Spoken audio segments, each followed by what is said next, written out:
Hello everyone, welcome again to Apna Conrad channel and HL exam preparation strategy video for assistant engineer post.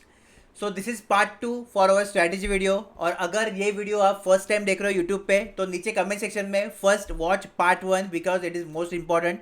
Lots of things I discuss in part 1, okay, and then after that you can watch this part 2, you can continue with this, okay, and then for our strategy video you can start your preparation. ठीक है. So let's start with part 2. First I will discuss for electronics and then I will move to mechanical and then final words will be there.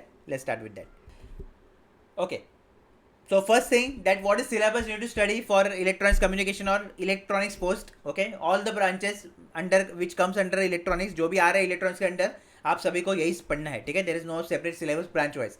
So there is no separate syllabus for electronics only, electronic instrumentation. No, only this thing you have to study. ठीक है. First subject we have network theory, control system, electronic devices, communication, data electronics, analog electronics, signal, electromagnetic, optical fiber communication and measurement. These are the 10 subjects you have to study under electronics domain. ठीक है. अभी हम आते हैं अपने strategy पे. तो कैसे करना है बेसिकली. तो सी सबसे इम्पोर्टेंट है कि अभी जो 10 सब्जेक्ट है उसको एज अ ग्रुप आपको लेना है. ठीक है. तो जो न्यू स्टूडेंट है एंड रिपीटर है सेम स्ट्रैटेजी रहेगा आपके लिए. डेफिनेटली रिपीटर के पास एडवांटेज क्या है कि 10 में से 5-6 सब्जेक्ट आपके कंप्लीट होंगे, बाकी 2-3 सब्जेक्ट पेंडिंग होंगे. That you can do. ठीक है. बट मेन आपको ट्राई करना है कि अभी आप स्टार्ट करोगे 60 डेज के हिसाब से. ठीक है. जो मैंने आपको बताया था 60 डेज में आपको डिवाइड कैसे करना है. तो सी सबसे बड़ा जो प्रायोरिटी है सबसे पहले देना है आपको ग्रुप 1 को और ग्रुप ए को. ठीक है. Now in group A basically दो subjects are there from which you can expect majority of questions. ठीक है. Network theory is there, analogue electronics is there, digital electronics is there, electromagnetic theory and optical fibre communication. ठीक है. So from here अगर मैं आपको एक range दूँ, obviously specific number देना सही नहीं है, अगर एक रेंज दूँ तो ये you can expect somewhere around 50 to 60 questions from this. ठीक है. Network theory, analogue electronics, digital electronics, electromagnetic theory and optical fibre communication. ठीक है. तो इसको प्रायोरिटी पे लेना है. जो न्यू स्टूडेंट है start with network theory, then you can take digital electronics, analogue electronics. ठीक है. Electromagnetic theory, optical fibre communication you can take. ठीक है. Then this is the group A and इसको जो डेज है अगर डेज के हिसाब से भी अगर मैं कन्वर्ट करूँ तो सी मेन थिंग है कि अभी obviously in 60 days not possible to complete all the 10 subjects. ठीक है. तो जो न्यू स्टूडेंट है आपका टारगेट ये रहेगा कि पूरा सिलेबस आपको कंप्लीट नहीं करना है. ओके. बट एटलीस्ट ग्रुप भी आप कंप्लीट कर पाए तो भी बहुत बड़ी बात है. ठीक है. And if you combine our block wise strategy with this definitely आपका बहुत अच्छा प्रिपरेशन होगा. ओके. कुछ छोड़ने की जरूरत भी नहीं पड़ेगी because all the things are there in our block wise strategy. तो that you can use. But main thing is that कि for new student I will give at least 25 to 30 days. ठीक है. एक महीना दो compulsory to complete all this 5 subjects. And जो repeaters है तो आप आराम से 15 डेज में भी रिविजन करके ख़त्म कर सकते हो. ठीक है. No problem in that. Then next priority you will go to group 2 where you have control system, communication and electronic devices. ठीक है. तो नेक्स्ट आपके जो 20-30 क्वेश्चन है ओके वो आपके इधर से आएंगे फॉर ग्रुप बी. राइट. तो इसको अगर जो आप न्यू स्टूडेंट हो तो you can again give the next 30 days to prepare for this and if you are repeater then you can give 20 days to complete this thing. ठीक है. Next is your group C where we have microprocessor measurement. Now those who are new student you can completely skip this or you can completely put in option because maximum 10 questions you can expect from here. ठीक है. 10 भी बहुत है और maximum तो 10 question तक आप जा सकते हो. तो माइक्रोप्रोसेसर मेजरमेंट. ठीक है. तो जो डिस्ट्रीब्यूशन है क्वेश्चन का ओके आई नो अगर कैलकुलेट करोगे तो एग्जैक्ट नहीं आएगा 100 क्वेश्चन. बट मेन आपको समझना है प्रायोरिटी किसको देना है. Group A, group B and group C. ठीक है. अगर परसेंटेज में करूँ कन्वर्ट तो कैसे होगा फिर ये लगभग 60%, 30% एंड 10%. ठीक है. ये जो है प्रॉपर है परसेंटेज के फॉर्म में. राइट. तो इस तरीके से आप कर सकते हो प्रिपरेशन. रिपीटर्स के लिए अगर बाकी सब आपका ग्रुप ए ग्रुप भी कंप्लीट है directly move to group C and try to complete this also so that आपका स्कोर बहुत ही अच्छा आएगा. राइट. तो this is the strategy for your electronics domain which is most important. 100 question you will get. Okay. Negative marking नहीं है तो tension लेना नहीं है, आराम से प्रिपरेशन करना है. ठीक है. नाउ प्रैक्टिस वगैरह के लिए क्या यूज करना है let's discuss that quickly. So first thing कि थ्योरी जो पढ़ना है अभी वो किधर से पढ़ोगे. तो फॉर इलेक्ट्रॉनिक्स कम्युनिकेशन जो नीचे कमेंट में ठीक है एक ड्राइव लिंक आपको मिलेगा. तो वो ड्राइव लिंक में क्या है उधर आपके है फ्री नोट्स. ठीक है. जो इंटरनेट पे अवेलेबल है फ्री नोट्स वो आप यूज़ कर सकते हो. Definitely it will help you 70-80%. Okay, rest of the 20-30% you need to adjust from. If you are having your books, then no problem to refer that. ठीक है, अगर आपके बी बीटेक के बुक्स है तो वही यूज़ करो, बट आपके पास अगर कुछ नहीं है, बी बीटेक बुक भी खत्म हो गए, तो ये जो फ्री नोट्स है वो आप यूज़ कर सकते हो, और इसके साथ अपने मॉक टेस्ट या block wise strategy success pack join करोगे तो आप कंबाइन कर सकते हो. ठीक है, same for MSP and SP aspirant. Then the confidence building के लिए अभी सी ऐसा कोई प्रॉपर बुक नहीं है जो मतलब एचएल स्पेसिफिक है, but 1-2 books are there that I will recommend you for at least practice और फॉर एटलीस्ट कॉन्फिडेंस बिल्डिंग. ठीक है, ताकि सपोज अभी नेटवर्क थ्योरी है, नेटवर्क थ्योरी में सुपरपोजिशन थ्योरम है, तो उसके क्वेश्चन आप सॉल्व करोगे, then you will get confidence in superposition theorem, right. So for that one book is there. Let me show you that book first. Okay, so this is the book. ठीक है, a electronics communication engineering volume 2 chapter wise solve paper. This is the book we have. This is the Amazon screenshot, Amazon पे है.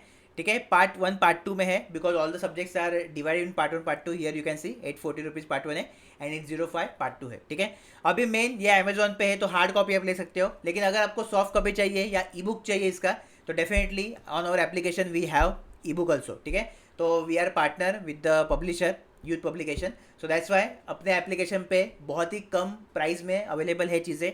487 you can see part 1 and 438 part 2. ठीक है, on application you will get both this courses. You can join this e book. Okay, और अगर आपको दोनों लेना है तो एडिशनल डिस्काउंट आपको मिलेगा, और उसके लिए अपना gmail.com में मेल करो, तो वो जो है आपको प्रोसेस बताएंगे एडिशनल डिस्काउंट के लिए. ठीक है, तो ये बुक जो है आप प्रैक्टिस के लिए ले सकते हो. 1 साल का वारंट, 1 साल का ये मिलेगा आपको इसमें. ठीक है, 1 साल के लिए आपके पास बुक रहेगा, बाकी एग्जाम के लिए भी काम में आएगा ही. ठीक है, ओके.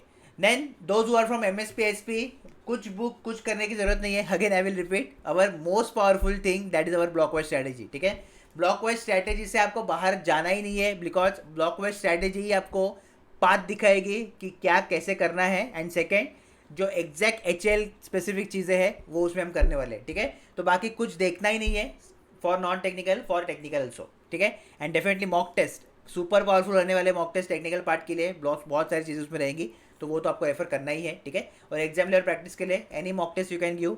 एंड जो एमएसपी है, एसपी है, आपके पास block wise strategy mock test है and quick revision e book है. ठीक है, तो जो क्विक रिवीजन ई बुक है वो बेसिकली उसका आइडिया क्या है कि लास्ट 2 वीक्स में all the subjects of electronics you can quickly revise. एक समरी फॉर्म में सब चीज़ें उसमें है.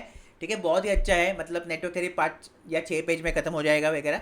तो क्विक रिवीजन ई बुक भी आपको दिया है, एमएसपी और सक्सेस पैक दोनों में है ये. ठीक है, और मेन चीज़, अगर आप एमएसपी ज्वाइन करते हो तो एमएसपी में नोट्स है, हैंड रिटन नोट्स, तो नोट्स भी आप यूज़ कर सकते हो. ठीक है, सक्सेस पैक में नोट्स नहीं है, but e book and mock test and block test है. ठीक है, तो ये सब चीज़ें आपको याद रखनी है और अच्छी तरीके से प्रिपरेशन करना है. प्रैक्टिस के लिए जो मैंने बुक बताई है नॉन एमएसपी एस्पायरेंट, उसके साथ साथ आपको गेट एग्जाम के प्रीवियस ईयर पेपर मैंने तो PYQ भी सॉल्व करना है. ठीक है, you to solve GATE PYQs with the practice book I suggested to you. ठीक है, MSP SP again all the things are included in your block wise strategy. कुछ मत करो, जस्ट उसको फॉलो करना है. ठीक है, completely blindly follow block wise strategy, बाकी कुछ मत करो. So this is the strategy and resources for electronics domain. I hope everything is clear related to part 1 and part 2. ठीक है, अभी भी कुछ डाउट है तो नीचे कमेंट कर सकते हो. Join MSP and success pack if you are giving last attempt of HL, और if you are seriously preparing for HL, then strictly I will recommend to join MSP और सक्सेस पैक. नेक्स्ट वीडियो आएगा कि MSP क्या है, success pack क्या है, कौन सा ज्वाइन करना है, आपको उसमें आइडिया आ जाएगा. ठीक है, okay, so now you can see the timestamp below. Directly go to final words and just watch that segment of this video. Okay, now we will discuss for mechanical. So first we will discuss syllabus for mechanical: engineering mechanics, mechanics of material, then theory of machine, then fluid mechanics, heat transfer, thermodynamics, engineering material, casting, forming, joining and industrial engineering. So these are the 9 subjects you have to study under mechanical domain. ठीक है, 100 questions आपको आने वाले हैं. So basically now any book you can use. Okay, whatever, if you have your BBTech books, that also you can use for practice. और question practice करने के लिए इसमें. ठीक है, definitely for mechanical there is no success pack and there is no mock test on our अपना government job platform, but at least you can solve this thing that I am telling you, so that you will get advantage in that. ठीक है, तो first basically you will solve SSC JEE PYQ paper at least 10 year, previous 10 year start from 2023, right. And second you will solve GATE exam PYQs. Okay, GATE exam PYQ all years 30, 34 whatever सब आपको solve करने हैं. तो ये 2 चीज़ें आप करो अच्छे से, तो इतना इनफ हो जाएगा प्रैक्टिस के लिए. एंड डेफिनेटली अगर कोई मॉक टेस्ट है from genuine platform then only join. ठीक है, बिकॉज कोई भी आजकल मॉक टेस्ट बनाता है. If you find genuine platform then you can join mock test. Mock test 2 compulsory, because already I will repeat कि only 3 vacancies we have for mechanical also, right? So if you are in top 3 then only you will get the job, provided that you are not getting rejected in DV and medical. But still main thing is that कि बहुत important है कि एक अच्छा score करना, और without mock test आप नहीं कर सकते, ठीक है? ये प्रैक्टिस करो एंड मॉक टेस्ट भी दो, अच्छे से पेपर आप दे सकते हो. Okay, so final words will be basically start your preparation as per our strategy video, ठीक है? Daily at least start with 10 hour of study first. 10 hour आपको करना है. जो जॉब कर रहे हैं at least start with 4 hour study. Definitely daily time table और बहुत सारी चीज़ें will vary person to person, okay? How means depending on their level of preparation, their life style, बहुत सारी चीज़ें उसमें होती है, तो उसमें हम नहीं जाएंगे. मेन थिंग है आपके अकॉर्डिंग अभी सब मैंने बता दिया है, उसमें से आप स्टार्ट कर सकते हो, ठीक है? Join success pack, master success pack for mock test. Soon mock test मैं आऊँगा अनाउंसमेंट लेके, तो वो आप ज्वाइन कर सकते हो, ठीक है? Next video will be MSP SP क्या है, तो वो आपको देखना है, ओके? मेन थिंग अभी जो फर्स्ट मंथ है न्यू स्टूडेंट के लिए खासकर, वो आप फोकस करो कंसेप्ट बिल्डिंग पे, एंड नेक्स्ट जो है फिर आप प्रैक्टिस एंड रिवीजन पे आप जा सकते हो, ठीक है? धीरे धीरे करके आप जा सकते हो. कैलकुलेटर इसको बिल्कुल नहीं रहने वाला, तो जो न्यूमेरिकल्स है आपको अपने हाथ से प्रैक्टिस करना है, एंड उसमें ट्राई करना है कि एक थोड़ा अच्छा स्पीड, आपका डिसेंट स्पीड जो है वो आ पाए, ठीक है? एंड विदाउट कैलकुलेटर आप ट्राई करो कि आप सभी चीज़ें सॉल्व करो, ठीक है? एटलीस्ट एडिशन सब्ट्रैक्शन वो तो आना चाहिए, ऑब्वियसली एप्टीट्यूड में भी वो काम आएगा आपको, ठीक है? Again I will repeat one more important point कि ज़रूरी नहीं है कि every syllabus everything whatever I told you to complete, ठीक है? जैसा बताया अगर उसमें से 80% भी करोगे तो भी आपका काम हो जाएगा, ठीक है? Main focus on your accuracy, and accuracy जो है वो कंसेप्ट बिल्डिंग से आती है एंड प्रैक्टिस से आती है, तो ये इस पर फोकस करो ज़्यादा. बाकी 20% छोड़ा तो भी चलेगा. जो रिपीटर्स है बहुत अच्छी अपॉर्चुनिटी है, तो जो जिसमें आप वीक हो, okay, in what your topic you feel weak, just target those topic first and then in the next month, because 60 days बोला है, तो 30 डेज में फॉर रिपीटर स्पेशल स्ट्रैटेजी कि जिसमें वीक हो तो focus on weakness for this first 30 days, ठीक है? And the next 30 days you can take all the things like your strong topics also, subject also, and plus week also practice and revise the questions, ठीक है? So all the best for your exam. Soon I will announce few things that I will not tell you right now, ठीक है? तो वो आएगा, वो आपको definitely advantage मिलेगा, उसकी वजह से HL में आपके मार्क्स इंप्रूव हो गए, तो उसके लिए थोड़ा वेट करना है. टेलीग्राम चैनल ज्वाइन करना है, and if you have any query any doubt definitely you can comment on below. And if you are preparing for this recruitment you will get advantage for DT and MT recruitment also which will be there soon, ठीक है? वो आने वाला है, उसके लिए भी advantage मिलेगा, तो प्रिपरेशन स्टार्ट करो, ठीक है? All the best.